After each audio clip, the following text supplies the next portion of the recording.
திருவாசி. நீங்கள் கேள்விப்படாத பெயர். அது என்ன திருவாசி? வாசியை திருப்பி போடுங்க, சிவான்னு வரும். புரியுதுங்களா?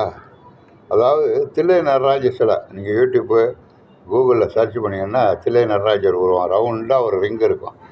அதில் ஆடுறது மாதிரி ஒரு டான்ஸ் ஆடுறது மாதிரி ஒரு சிலை இருக்கும். இந்த ரவுண்டாக இருக்கிறது அது ஓங்காரம். ஓம் என்ற பிரணவ மந்திரம். ஓ எழுத்து போகிறோமே அந்த மாதிரி ஓ வட்ட வடிவமாக இருக்கும். ஓம் என்ற பிரணவ மந்திரத்தில் கடவுளும் அடங்குவார். அதனால தான் அந்த ஓம் வட்டத்துக்குள்ளே சிலையை வச்சுருப்பாங்க ஒன்று. அதை சுற்றி சுடர்கள் 51 சுடர்கள் இருக்கும். அப்படி திரிஞ்சு எரிகிற மாதிரி சுற்றி வச்சுருப்பானுங்க. அதுக்கு தான் திருவாசின்னு பேர். அது என்ன தெரியுமா? அச்சரங்கள். வடமொழி எழுத்திலே 51 அச்சரங்கள். 51 தடவை அப்படி சுடர் மாதிரி இருக்கும். அது வாசின்னா திருவாசி படித்து பார்த்தீங்கன்னா படிங்கடா, அது தாய்மொழி.